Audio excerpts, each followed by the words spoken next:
Okay, hey guys, so this week we're going through elbow and forearm anatomy, and then Jess will take you through some clinical reasoning from the active learning you had and MSK history. So for anatomy, this is basically just a contents page, so when you come back, it's easy to flip through. So there's two bones in your forearm. You have your radius and your ulna. So your radius is on your thumb side and your ulna is on your pinky side. And so your ulna is your stabilizing bone, while your radius pivots around your ulna to produce the movements. So they're both involved in the radioulnar joints, but the radius is also involved in the elbow joint and the wrist joint. And both of them have a triangular shaft, but the ulnar shaft decreases in width as it goes closer to your wrist, while the radius expands. So here's just some of the landmarks you need to know on them. So a good thing to notice is that a lot of the names are pretty similar with like the humerus and stuff, so they match up. Like on the humerus, you have the olecranon fossa. So on your ulna, you got your olecranon process. And on your humerus, you have the coronoid fossa, which matches up with the coronoid process, and the trochlea, which matches with the trochlea notch. And then there's also similarities here. So you have the radial head, which fits into the radial notch, and the ulnar head, which fits into the ulnar notch.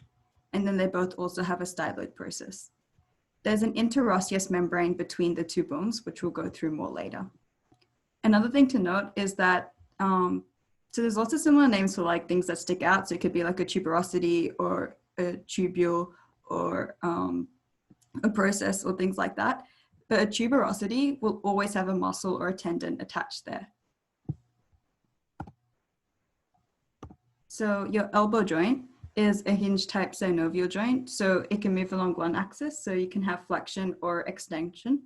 So flexion is done by the muscles in the anterior compartment of your forearm, which Hani took you through last week. So brachialis, biceps brachii, and brachioradialis.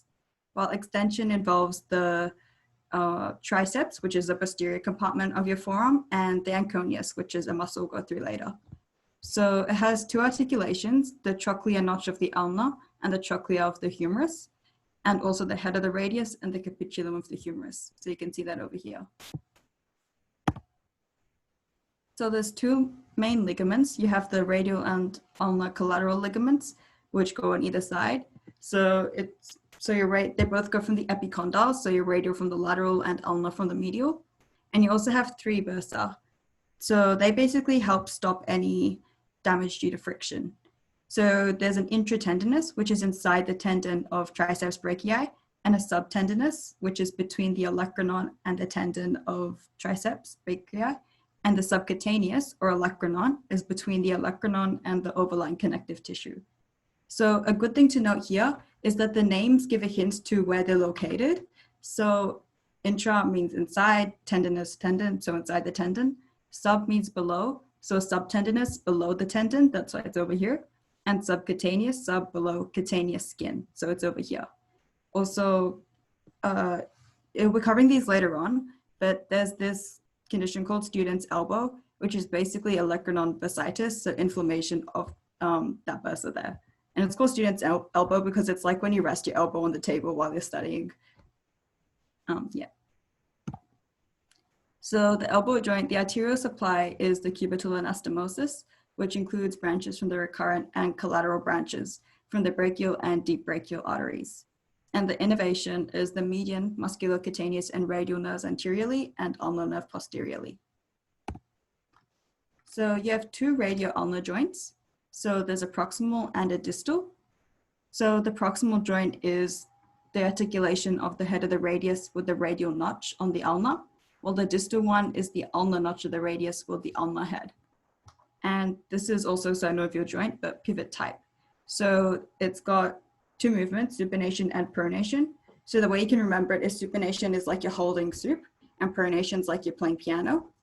So supination is done by the supinator and biceps brachii. So when your elbow is flexed, that's when biceps brachii is your main supinator, but when your elbow is extended, that's when the supinator muscle is your main supinator.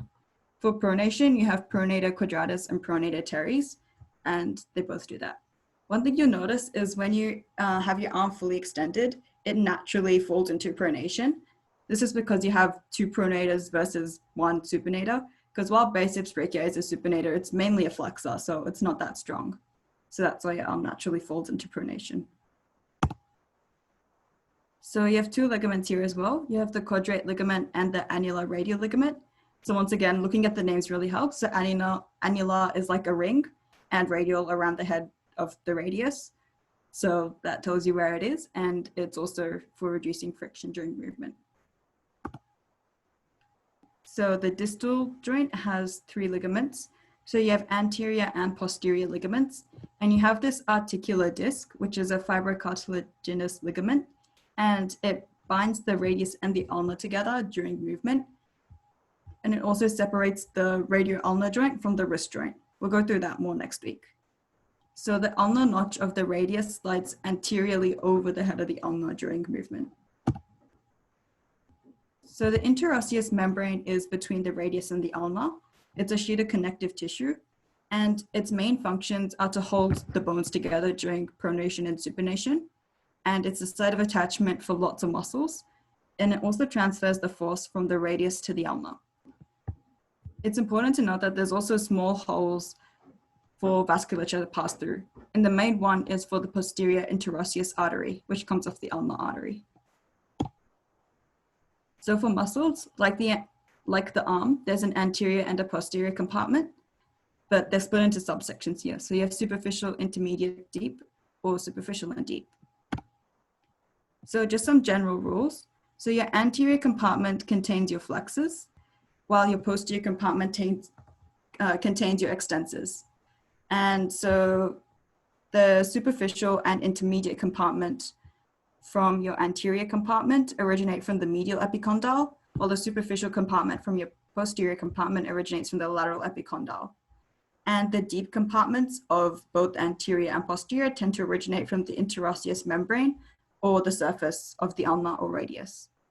The innervation is pretty uniform as well. So the posterior compartment is all innervated by the radial nerve, while the anterior compartment is mainly medial and only a tiny little bit of ulnar nerve. So just some quick tips for learning muscles. It's pretty logical. So if there's a longus, there's going to be a brevis, and it makes sense. So like there's a muscle called flexor carpi ulnaris, and one of the movements it does is adduction, which is when you move your pinky. I don't know if you can see this, but it's like you move your pinky this way, your hand that way. So it's moving towards the ulnar side. And radialis, you have another muscle called flexor carpi radialis, which does abduction. So you move your hand towards your thumb side, which is the side of the radius. So it's pretty straightforward like that. And anatomy often mirrors itself. So we'll go through this more, but in your anterior compartment, you have flexor carpi ulnaris and flexor carpi radialis. And in your posterior compartment, you have extensor carpi ulnaris and extensor carpi radialis. And not only do the names match, but the movements match as well. So both your flexors flex, and both your extensors extend, and both your ulnaris adduct, and both your radialis abduct. Also, learning the Latin meanings really helps. So longus means long, brevis short, superficialis, superficial, profundus deep. Pollicis means thumb, digiti minimi means your little finger, digitora means fingers, and indicis proprius means your index finger. Okay, so your superficial compartment. So you have four muscles here. So you've got flexor carpi ulnaris, palmaris longus, flexor carpi radialis, and pronator teres. So we just talked about the two flexors. So they do flexion and adduction for ulnaris, abduction for radialis. And palmaris longus is a bit of a useless muscle. So it flexes at the wrist, but it's absent in 15% of the population. And while it does flex at the wrist, it doesn't really do much. So it's fairly non-important. And pronator teres, as the name implies, it pronates the forearm. So the innervation, the median nerve does most of them. Only flexor carpi ulnaris is done by the ulnar nerve. And so the blood supply is the ulnar artery.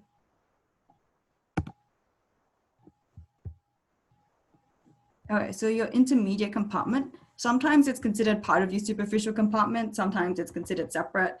It doesn't make too much of a difference, but it contains one muscle called flexor digitorum superficialis, or FDS.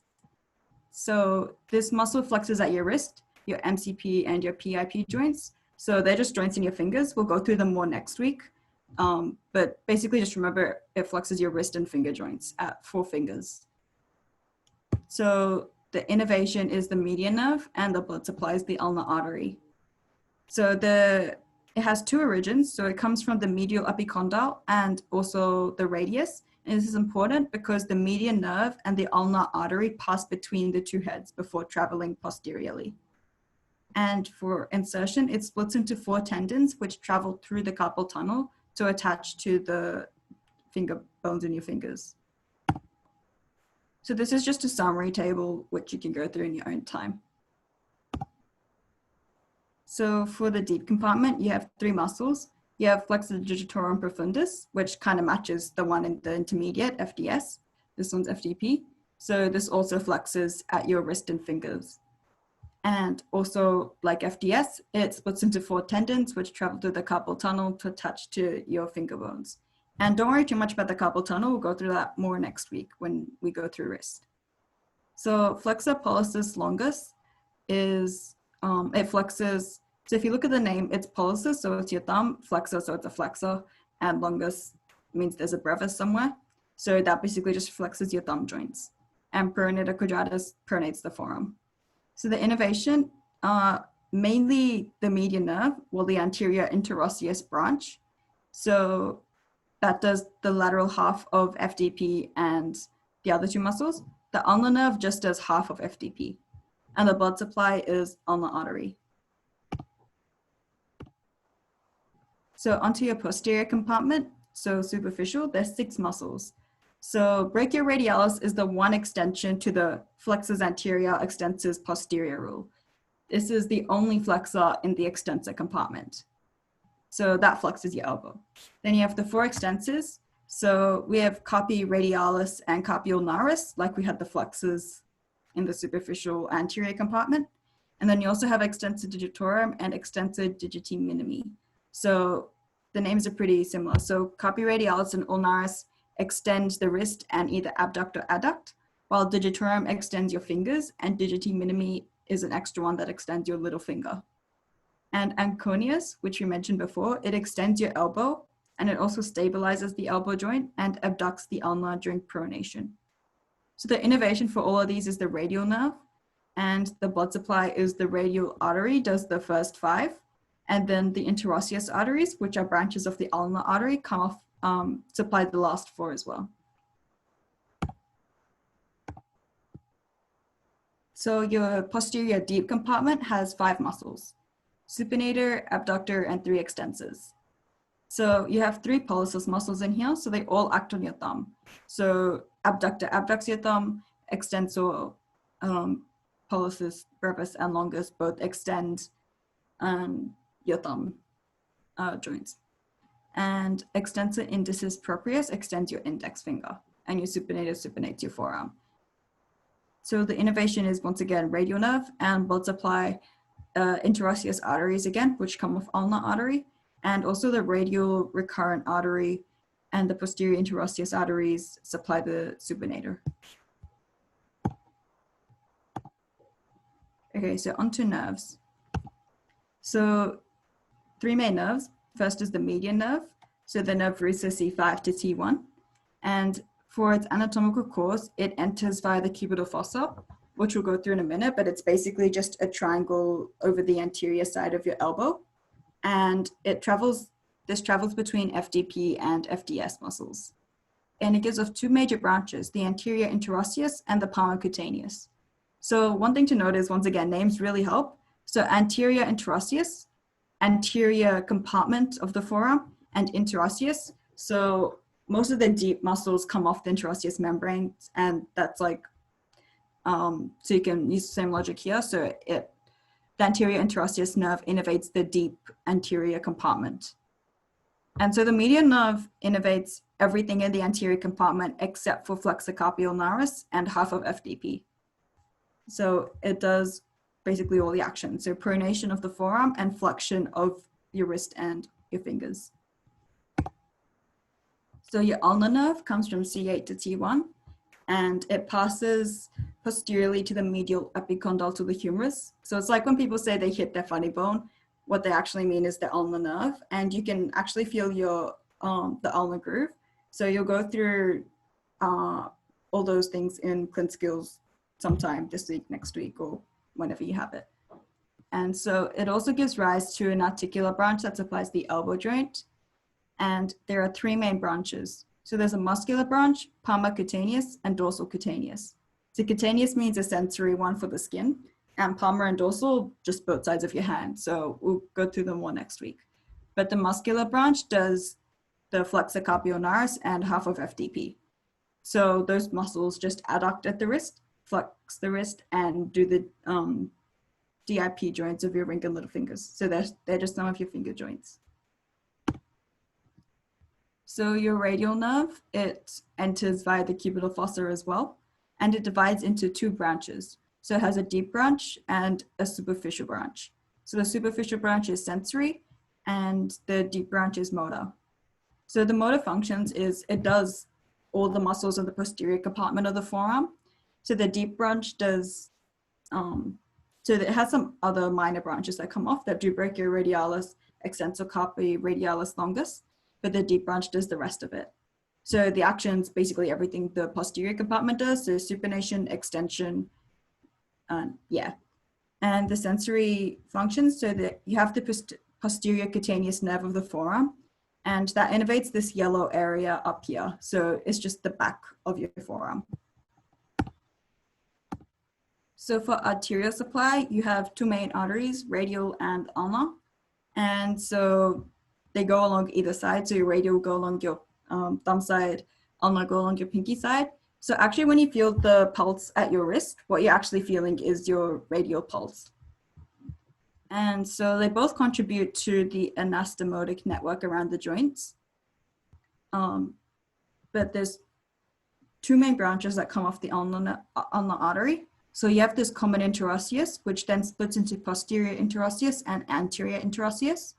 So like we mentioned before, in the interosseous membrane, there's a hole which the posterior interosseous artery can pass through. Okay, so venous drainage. You have superficial and deep veins. So your two main superficial veins are cephalic and basilic, as you can see here.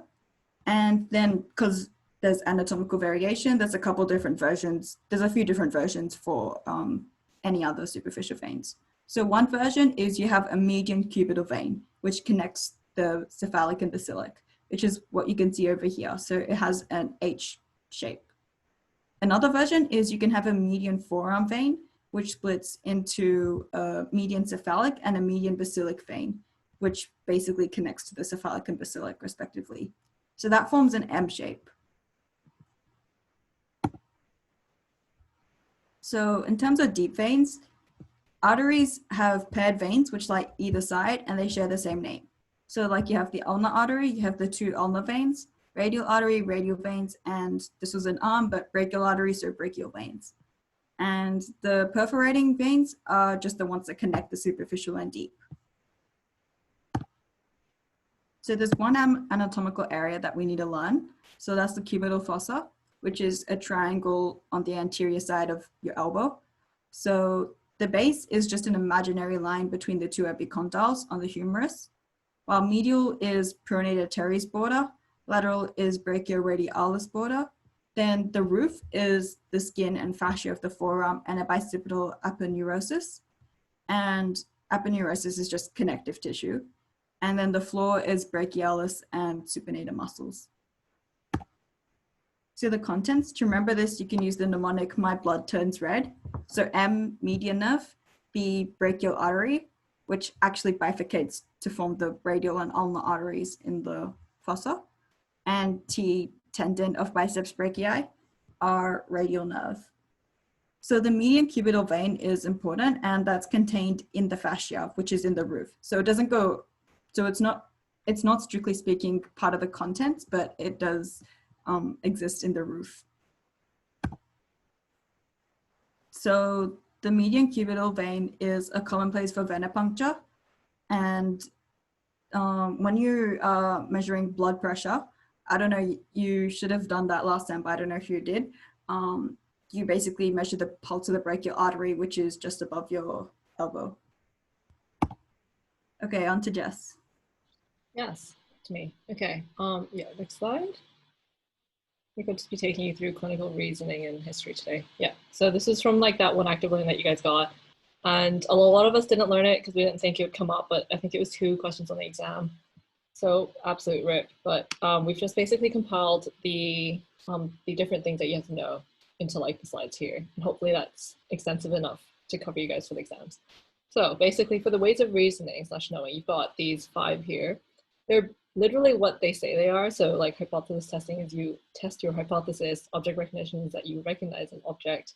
And I guess you could just think about that as applied in like the clinical setting, or as just applied to like whatever you guys were taught in the class, which I think it was like rabbits or something, and like the Mona Lisa. Yeah, I don't think there's too much to really explain here, unless you guys have questions. We'll check them in the chat and we'll try to answer them. But it's, yeah, it's just like a bit of memory work to do. All right, next slide. Okay, and then you've got a bunch of errors in reasoning. So these are a little bit more fun, I would say, to know, just because you can kind of think about like the issues that can happen when you are coming to a conclusion. So you've got attribution error, so you're blaming the patients for the illness instead of looking at the circumstances that may have led to them having this illness. So you would blame someone for, like, you know, this person's smoking because they're a terrible person, whereas instead of thinking about it like this person is smoking because they were raised in an environment which made it very easy for them to pick up smoking. Okay, you've got incomplete pattern, so you've only seen part of the picture, but you're like, all right, whatever, that's fine, I think it's this, and you haven't looked at the whole thing. But premature closure, so you come to the conclusion based on insufficient or incomplete information. So before you've gathered all the information, you're like, all right, that's it, diagnosis. Diagnostic momentum, basically just what momentum means. You accept a previous diagnosis without sufficient skepticism. So you've made another diagnosis in the past, so you're like, okay, that's probably what it is, let's just go with that. And you've got anecdotal versus personal knowledge. So patient information that you collected in the past, so that's anecdotal knowledge, and personal knowledge that you have now of this patient, like the lines between the two are blurred, and that can impact how you treat the current patient. Okay, next slide. Yeah, there we go. So availability error, so the ones that the conditions that you think of more readily are probably the ones that you're going to diagnose a patient with. Commission bias, so the need to do something rather than nothing. And I guess you could think of this in terms of like if someone came in with a cold or like a viral thing, you would feel the need to do something, and you might prescribe them like antibiotics even though they don't need it. I think on the other side of this, there is like an opposite to commission bias where it's there's like the tendency to do nothing over something. So there's like less, like the consequences are less severe because you've chosen to do nothing. But I don't think that was covered in your class, so that's not here. Halo effect, so you have a tendency for different expectations of a patient. So the halo effect can be positive or negative. So it really depends.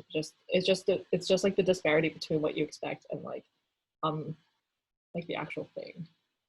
Okay, and then you've got transference and countertransference, which are basically just how the patient feels about the doctor and how the doctor feels towards the patient. And if you don't have a neutral feeling towards your patient, these are the ones that you're more likely to make errors with because you have that like kind of bias. Yeah, I think that's it for reasoning. It's pretty short. Just kind of need to read up about it. There are some really good resources out there as well that explain it really well. Okay, MSK history. So hopefully you guys remember how to do a history from what you guys have done before. So you've got everything that you'd previously done, your introduction, you get the patient's full name, why they've come in, you talk about their history presenting complaint, you get some more information about why they've come in, and then you talk about past medical history, family history, medication history, and social history. So something that's new this semester and will be ongoing for the next, I think it's the rest of the career, but the systems review is something that focuses in on like what they've come in with in particular. And we'll just dive into like the MSK one. Something to take note of is that they really like to hammer in that symptom is something that's subjective and sign is something that's objective. So something that you can measure would be a sign, like you can see it, you can feel it. Whereas a symptom, it's like the patient tells you, you can't see their headache. They just tell you like, oh, I'll have a headache. And I think that's like somewhat examinable, but it's also just good to keep that back of your head because it helps you with figuring out like just clean skills in general. Okay, we're gonna jump into the MSK history. Yeah, so we've structured it in 2 different ways. So this is the first way where it's been structured by like categories of like look, feel, and move. I think it really depends on like the kind of way you personally like to remember this, but I'll just run through this one first. So this one just helps you, because it's like similar questions that are put together. I guess it helps you like guide your way through the process as well, because the questions are a little bit more similar. So first you ask about swelling and deformity. So you could ask like, have you noticed any abnormal changes with your limbs, or if you notice any abnormal changes with your joints? And then you have feel, which is 3 here. So you can ask about the pain that they're experiencing. And this is pretty similar to what you've asked about before. Maybe you tack on another question about if the pain goes anywhere, so referral. You could then also ask about weakness and changes in sensation. So you could ask them specifically about like, have you felt any numbness or any tingling? And then you've got 4 in move. So joint stiffness. So this is to ascertain whether, you know, they may have rheumatoid arthritis or osteoarthritis. So you can ask about whether it comes on in the morning, how long it is for in the morning. Ask if it comes on after inactivity. And this, because each of these joint things have like different presentations, you can sort of figure out what's happening based on how they respond to that. You can ask about change of loss of motion and loss of function. So you can straight up just be like, have you experienced any changes in ability to move, or have you experienced any changes in your abilities to carry out your everyday tasks? Or you can ask them with instability, have you felt unstable when moving or walking? You might have a question. Okay. Are you asking specifically about the joint that come in? Does anyone else want to jump in? I can't remember. It's been a while. I feel like it's in general, because some things kind of affect everywhere in the body. I think you can ask both, because like if they come in with say a sore shoulder, then they might not be able to brush their hair or something. So I mean, I think specifically it would go there, but when you're asking about general joint stiffness, ask for everything. Yeah.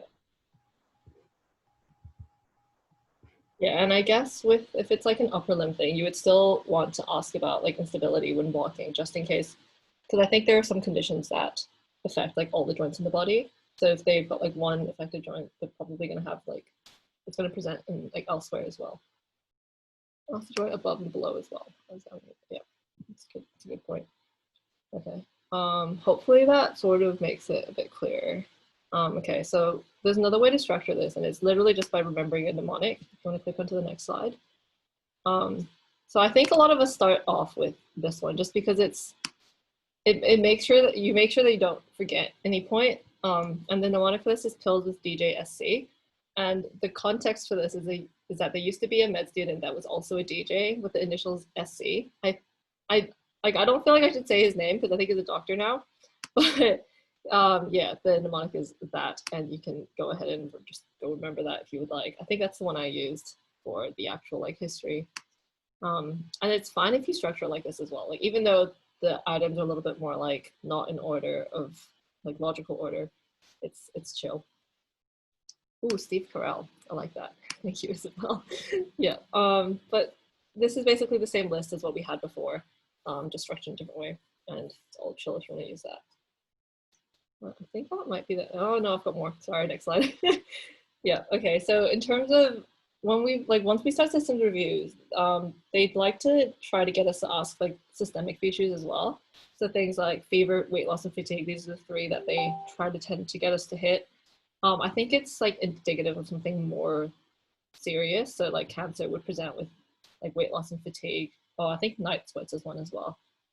Yeah, there's a bunch of systemic features that I think faculty will cover, and they're worth asking just in general in histories, just so that you can make sure that you haven't missed any like red flags.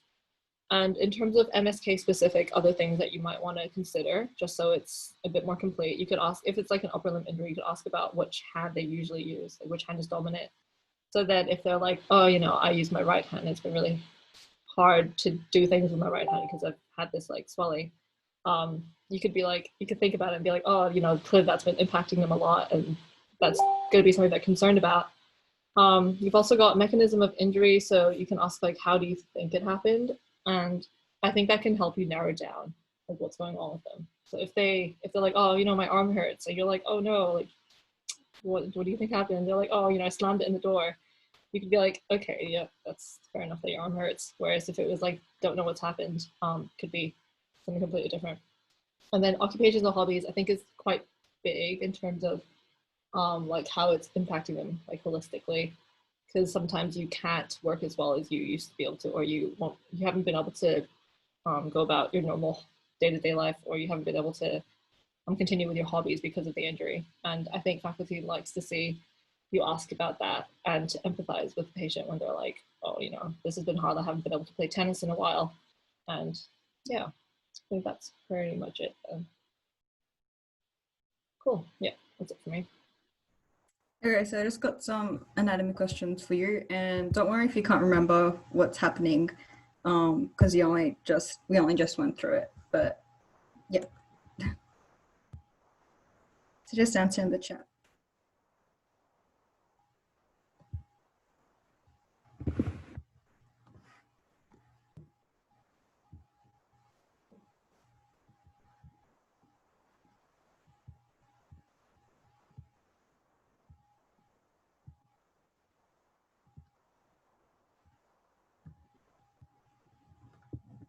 So I'll give you guys a hint. There's 3 of them.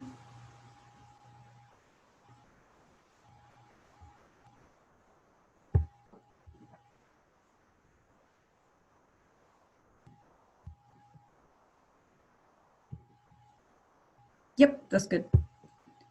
So you have the intratendinous, subtendinous, and subcutaneous. So yeah, just look at the names to remember where they were.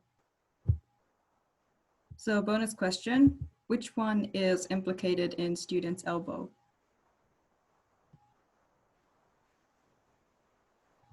Yep, say subcutaneous or olecranon. So student's elbow is also called olecranon bursitis, so that makes it easier to remember. Okay, which muscle is in the anterior compartment, anterior deep compartment?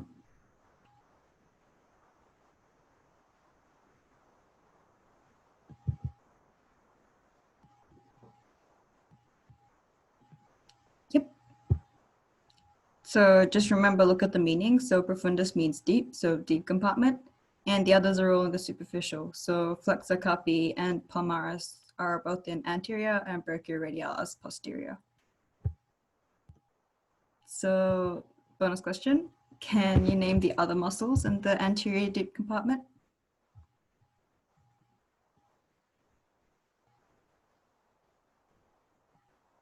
Yep. There's one more.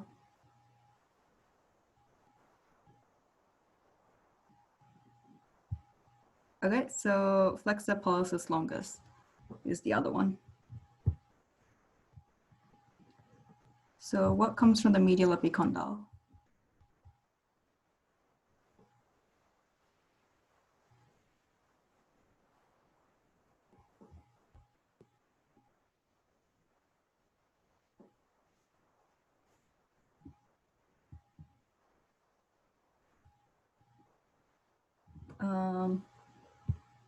Not quite. So it's flexor carpi radialis. So your flexors are your anterior compartment and they come from the medial epicondyle. And your posterior compartment has your extensors and they come from the lateral epicondyle. This will probably become a bit easier to remember later on. I think Jess will take you through the clean stuff in a couple of weeks, but you'll do it probably in tutes this week. So you have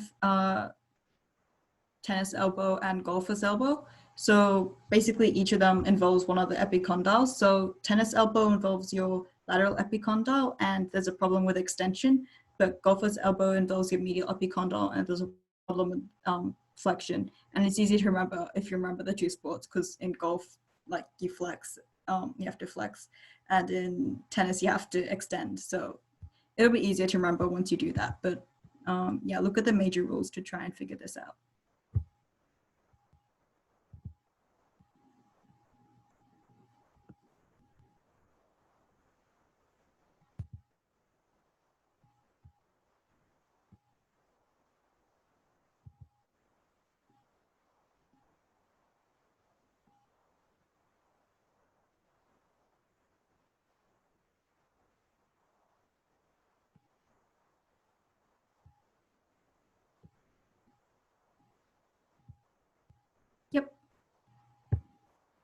So it can be a bit confusing remembering the interosseous because your ulnar artery has the interosseous arteries coming off it, but the median nerve has the anterior interosseous nerve coming off it. So the anterior compartment's mainly median, some ulnar, and posterior compartment's all radial.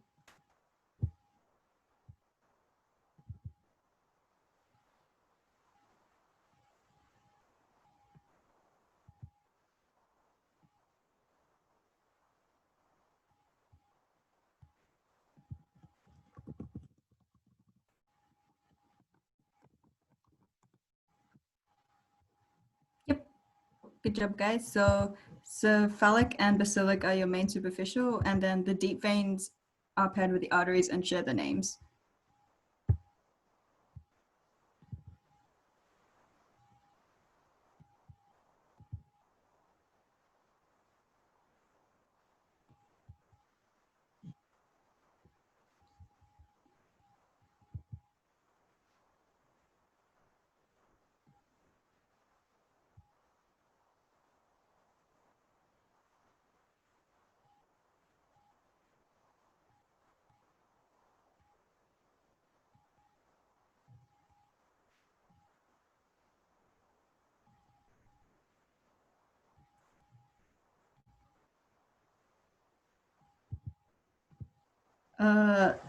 Not quite. Okay, this can be kind of hard to remember, but remember the mnemonic, my blood turns red?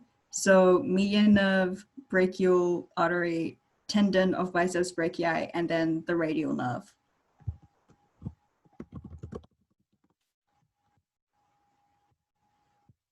Is that it? Oh, okay, yeah, that's the last question. Yeah, thanks for coming today, guys. If you have any other questions, feel free to ask them in the chat or stay behind and you can unmute yourself. And we'll see you next week.